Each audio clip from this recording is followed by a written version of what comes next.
Hey guys, welcome to my channel. Guys, आज की जो हमारी क्लास है वो जियोग्राफी सीरीज़ की सेकंड क्लास है। इससे पहले हम 30 क्वेश्चंस डिस्कस कर चुके हैं, जिसका लिंक आपको डिस्क्रिप्शन बॉक्स में मिल जाएगा। इस वीडियो में हम फर्दर क्वेश्चंस डिस्कस करेंगे जो एग्जाम में बार बार पूछे गए हैं। तो देखते हैं कि एग्जाम के पॉइंट ऑफ व्यू से इंपॉर्टेंट क्वेश्चंस कौन कौन से हैं और कौन कौन से क्वेश्चंस हम इस वीडियो में कवर करने वाले हैं। 30 क्वेश्चंस डिस्कस कर चुके हैं, 31 नंबर क्वेश्चन डिस्कस करते हैं, जिनमें आपसे पूछा गया है कि निम्नलिखित में से किसकी आयु निर्धारण हेतु कार्बन डेटिंग विधि का प्रयोग किया जाता है। यानी कार्बन डेटिंग क्या है, एक प्रकार की विधि है और इसमें पूछा गया है कि किसकी आयु निर्धारण के लिए कार्बन डेटिंग का प्रयोग किया जाता है। तो आपको राइट ऑप्शन बताना है कि राइट ऑप्शन कौन सा हो जाएगा। यहाँ ऑप्शन दिए हुए हैं जीवाश्म, एक मिनट, यहाँ ऑप्शन दिए हुए हैं आपके पास जीवाश्म, चट्टान, पेड़ों या ए और बी दोनों। तो यहाँ आपका ए ऑप्शन करेक्ट हो जाएगा कि जो जीवाश्म होते हैं उनकी आयु निर्धारण के लिए हम कार्बन डेटिंग विधि का प्रयोग करते हैं। तो ए ऑप्शन सही है। नेक्स्ट क्वेश्चन देखते हैं। नेक्स्ट क्वेश्चन में आपसे पूछा गया है, नेक्स्ट क्वेश्चन में आपसे पूछा गया है कि निम्नलिखित भारतीय राज्यों में से किस राज्य की कोई समुद्री सीमा नहीं है। यानी भारतीय राज्य इनमें से कौन सा है जिसकी कोई समुद्री सीमा नहीं है। पहला है गुजरात, गोवा, राजस्थान या महाराष्ट्र। तो यहाँ आपका सी ऑप्शन सही हो जाएगा कि जो राजस्थान राज्य है हमारा भारत का, उसकी कोई समुद्री सीमा नहीं है, यानी वो समुद्र के किनारे नहीं बसा है। जबकि गुजरात की समुद्री सीमा है, गोवा भी समुद्री सीमा है और महाराष्ट्र की भी एक समुद्री सीमा है। तो यहाँ आपका सी ऑप्शन सही हो जाएगा इस क्वेश्चन के बिहाफ पे। नेक्स्ट क्वेश्चन देखते हैं। नेक्स्ट क्वेश्चन में दिया हुआ है कि बगलियार परियोजना संबंधित है। यानी बगलियार क्या है, एक प्रकार की परियोजना है और ये किससे रिलेटेड है, हिमाचल प्रदेश से, जम्मू कश्मीर से, हरियाणा से या उत्तर प्रदेश से। तो यहाँ आपका बी ऑप्शन सही हो जाएगा कि जो बगलियार परियोजना है वो किस राज्य से रिलेटेड है, जम्मू कश्मीर से रिलेटेड है। नेक्स्ट क्वेश्चन देखते हैं। नेक्स्ट क्वेश्चन पूछा गया कि घाना पक्षी विहार कहाँ स्थित है। यानी घाना क्या एक पक्षी विहार है और वो कहाँ स्थित है, राजस्थान में, उड़ीसा में, उत्तर प्रदेश में या मध्य प्रदेश में। तो यहाँ आपका ये ऑप्शन सही हो जाएगा कि जो घाना पक्षी विहार है वो कहाँ स्थित है, राजस्थान में स्थित है। नेक्स्ट क्वेश्चन देखते हैं। नेक्स्ट क्वेश्चन में पूछा गया है कि निम्नलिखित में से किस फसल के प्रति हेक्टेयर पानी की सर्वाधिक आवश्यकता होती है। यानी इनमें से ऐसी कौन सी फसल है जिसके लिए प्रति हेक्टेयर पानी की सर्वाधिक आवश्यकता है। पहला है जौ, दूसरा है मक्का, तीसरा है गन्ना, चौथा है गेहूं। तो यहाँ आपका सी ऑप्शन सही हो जाएगा कि जो गन्ना है उसके लिए प्रति हेक्टेयर पानी की सर्वाधिक आवश्यकता होती है। सी ऑप्शन एकदम करेक्ट हो जाएगा। नेक्स्ट क्वेश्चन देखते हैं। इस क्वेश्चन पूछा गया कि सूर्य के चारों ओर परिक्रमा करने वाले खगोलीय पिंड क्या कहलाते हैं। यानी सूर्य के चारों ओर जो खगोलीय पिंड चक्कर लगाते हैं उन्हें हम क्या कहते हैं। पहला है ग्रह, दूसरा है उपग्रह, क्षुद्र ग्रह या पुत्सल तारा। तो यहाँ आपका ए सही हो जाएगा कि जो सूर्य के चारों ओर परिक्रमा लगाते हैं उन्हें क्या कहते हैं, हम ग्रह कहते हैं। जैसे पृथ्वी भी हमारा एक ग्रह है, क्या करता है, ये सूर्य के चक्कर लगाता है, तो इस वजह से यह सूर्य की ओर चक्कर करने के कारण इसे हम क्या कहते हैं, ग्रह कहते हैं। नेक्स्ट क्वेश्चन देखते हैं। इस क्वेश्चन में पूछा गया कि ग्रहों की गति का नियम किसने प्रतिपादित किया। यानी ग्रहों की गति का जो नियम दिया गया है वो किसके द्वारा दिया गया है, कोपरनिकस के द्वारा, गैलीलियो के द्वारा, केपलर के द्वारा या न्यूटन के द्वारा। तो यहाँ आपका सी ऑप्शन सही हो जाएगा कि ग्रहों की गति का जो नियम प्रतिपादित किया गया है वो किसके द्वारा प्रतिपादित किया गया है, केपलर के द्वारा। नेक्स्ट क्वेश्चन फोकस करते हैं। नेक्स्ट क्वेश्चन पूछा गया कि सौर मंडल में कुल कितने ग्रह हैं। यानी सौर मंडल में जो हमारा सौर मंडल है उसमें टोटल कितने ग्रह हैं। पहला है 9, दूसरा है 8, तीसरा है 7 और चौथा है 10। तो यहाँ आपका बी ऑप्शन सही हो जाएगा कि सौर मंडल में टोटल ग्रह कितने हैं, 8 हैं। नेक्स्ट क्वेश्चन देखते हैं। नेक्स्ट क्वेश्चन में पूछा गया कि सूर्य से बढ़ती हुई दूरी के अनुसार ग्रहों का सही क्रम है। यानी जो ग्रह हैं वो आपके सूर्य के चक्कर लगाते हैं और वही सूर्य की से बढ़ती हुई दूरी के अनुसार ग्रहों का सही क्रम क्या है, ये आपसे पूछा क्या है। पहला आपका बुध, शुक्र, मंगल, पृथ्वी, दूसरा है बुध, पृथ्वी, शुक्र, मंगल, तीसरा है बुध, मंगल, पृथ्वी, शुक्र और चौथा है बुध, शुक्र, पृथ्वी, मंगल। तो यहाँ आपका डी ऑप्शन सही हो जाएगा कि पहला आपका बुध आता है, फिर उसके बाद शुक्र आता है, फिर पृथ्वी आती है, फिर मंगल आता है। तो डी ऑप्शन सही है। नेक्स्ट क्वेश्चन देखते हैं। नेक्स्ट क्वेश्चन पूछा गया कि सबसे चमकीला ग्रह कौन सा है। पृथ्वी है, शुक्र है, मंगल है, बृहस्पति है। तो यहाँ आपका बी ऑप्शन सही हो जाएगा कि सबसे चमकीला ग्रह कौन सा है, शुक्र है। नेक्स्ट क्वेश्चन देखते हैं। नेक्स्ट क्वेश्चन पूछा गया कि सूर्य से सबसे दूर स्थित ग्रह कौन सा है, प्लूटो, नेपच्यून, यूरेनस या जुपिटर। तो आपको राइट ऑप्शन बताना है। तो यहाँ आपका बी ऑप्शन सही हो जाएगा कि सूर्य से सबसे दूर स्थित ग्रह कौन सा है, नेपच्यून है। तो यहाँ आपका बी ऑप्शन करेक्ट है। नेक्स्ट क्वेश्चन फोकस करते हैं। इस क्वेश्चन पूछा गया कि निम्नलिखित में सबसे गर्म ग्रह कौन सा है, पृथ्वी, मंगल, शनि या बुध। तो यहाँ डी ऑप्शन सही हो जाएगा, क्योंकि बुध क्या है, सूर्य के सबसे ज्यादा निकट है, सबसे निकट होने के कारण ये सबसे गर्म ग्रह है। तो यहाँ डी ऑप्शन करेक्ट है। नेक्स्ट क्वेश्चन देखते हैं।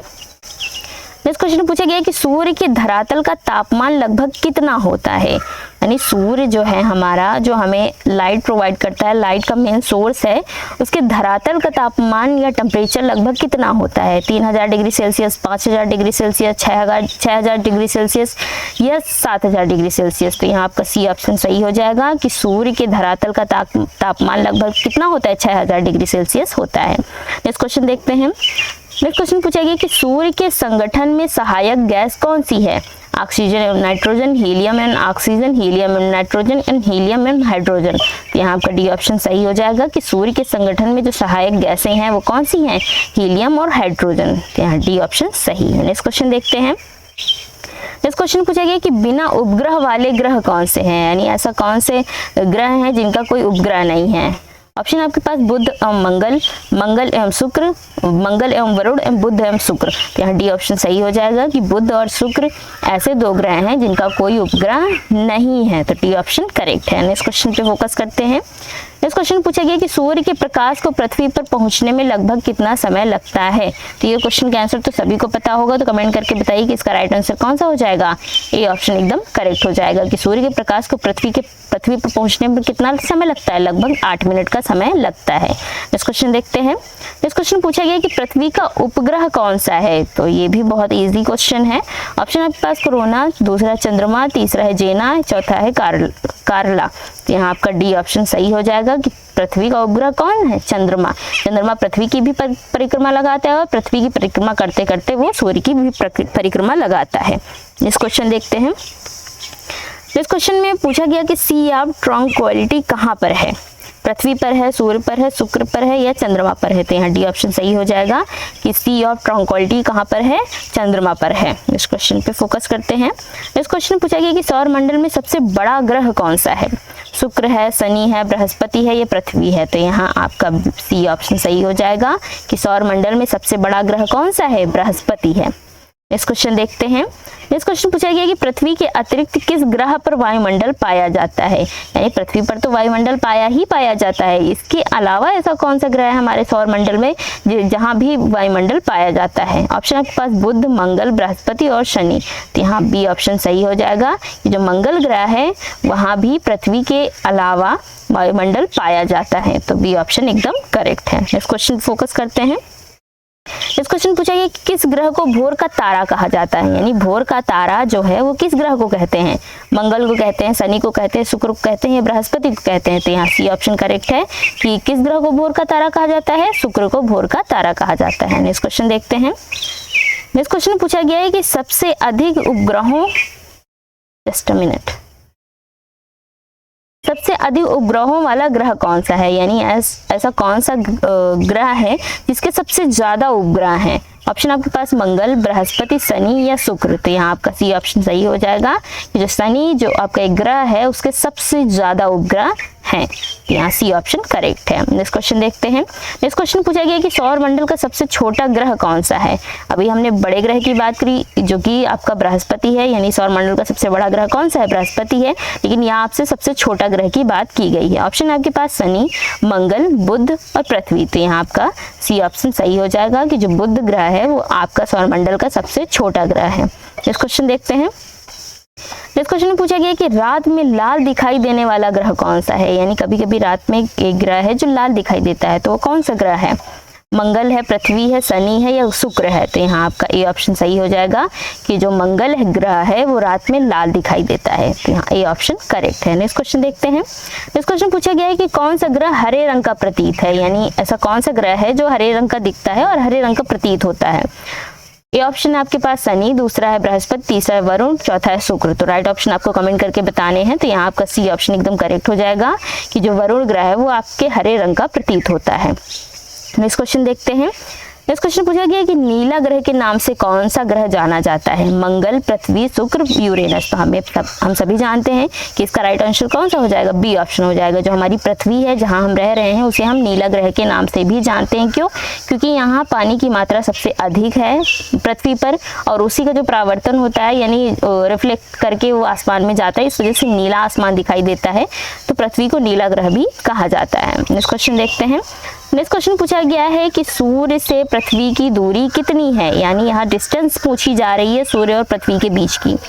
ऑप्शन आपके पास 149 million kilometre, 150 million kilometre, 236 million kilometre या 256 मिलियन किलोमीटर।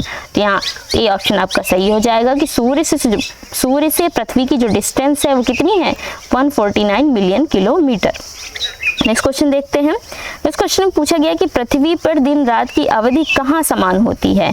यानी कभी कभी क्या होता है, पृथ्वी पर दिन बड़ा हुआ, रात छोटी हुई, रात बड़ी हुई, दिन छोटी हुई। लेकिन यहाँ ऐसा ये पूछ रहा है कि पृथ्वी पर ऐसा कौन सा स्थान है जहाँ पर दिन और रात की जो अवधि होती है, जो टाइम ड्यूरेशन होती है, वो सेम होती है। तो ऑप्शन आपके पास भूमध्य रेखा पर, मकर रेखा पर, कर्क रेखा पर, ये ध्रुवों पर। तो यहाँ ए ऑप्शन सही हो जाएगा कि भूमध्य रेखा पर रात और दिन की जो टाइम ड्यूरेशन होती है वो एकदम सेम होती है। ना रात बड़ी होती है ना दिन छोटा होता है, दोनों एकदम फिक्स होते हैं। फिक्स, उनका एक फिक्स टाइम होता है, कम ज़्यादा नहीं होता। नेक्स्ट क्वेश्चन देखते हैं। नेक्स्ट क्वेश्चन पूछा गया कि पृथ्वी पर दिन एवं रात होने का कारण क्या है? यानी पृथ्वी पर दिन और रात क्यों होते हैं? हो सकता कभी दिन ही दिन रहे, रात ही रात रहे, ऐसा क्यों नहीं होता? तो ऑप्शन आपके पास पृथ्वी पर अपने अक्ष पर घूर्णन, पृथ्वी की सापेक्ष सूर्य की गति, पृथ्वी के अक्ष का झुकाव या पृथ्वी का सूर्य के चारों ओर परिक्रमण। तो यहाँ आपका ये ऑप्शन सही हो जाएगा। जो पृथ्वी है वो अपने अक्ष पर क्या कर रही है? घूर्णन कर रही है। इस वजह से पृथ्वी पर दिन और रात होते हैं। घूर्णन मतलब घूम रही है, चक्कर लगा रही है, अपने अक्ष पर चक्कर लगा रही है। इस वजह से दिन और रात पृथ्वी पर होते हैं। तो ये इस क्वेश्चन का कारण ये हो जाएगा ए, और यही आपका करेक्ट आंसर भी हो जाएगा। नेक्स्ट क्वेश्चन देखते हैं और लास्ट क्वेश्चन। इस क्वेश्चन पूछा गया है कि पृथ्वी की अपनी कक्षा में गति है, यानी किस डायरेक्शन से किस डायरेक्शन की तरफ पृथ्वी अपनी कक्षा में घूमती है? पश्चिम से पूर्व की ओर, पूर्व से पश्चिम की ओर, उत्तर से दक्षिण की ओर या दक्षिण से उत्तर की ओर। तो यहाँ ए ऑप्शन आपका करेक्ट हो जाएगा कि जो पृथ्वी है वो अपनी कक्षा में पश्चिम से पूर्व की ओर, यानी पश्चिम डायरेक्शन से पूर्व डायरेक्शन की तरफ घूमती है। तो यहाँ ए ऑप्शन एकदम करेक्ट हो जाएगा। तो इस वीडियो में हमने टोटल 30 क्वेश्चन डिस्कस किए। 30 क्वेश्चन हमने इसके प्रीवियस वीडियो में डिस्कस किए थे, और ये ज्योग्राफी सीरीज की सेकेंड क्लास है। आपको लिंक इससे पहले वीडियो का डिस्क्रिप्शन में मिल जाएगा। उम्मीद करती हूँ क्लास अच्छी लगी होगी। अगर आपको क्लास पसंद आई तो प्लीज़ वीडियो को लाइक कर दीजिए और चैनल को सब्सक्राइब कर लीजिए। मिलते हैं नेक्स्ट वीडियो में फर्दर क्वेश्चन के साथ। फिलहाल आपकी ज्योग्राफी की सीरीज ही चलेगी। हिस्ट्री की सीरीज कंप्लीट हो गई है, जिसका लिंक आपको डिस्क्रिप्शन में मिल जाएगा। इस वीडियो को देखने के लिए आपका बहुत बहुत धन्यवाद। Thank you.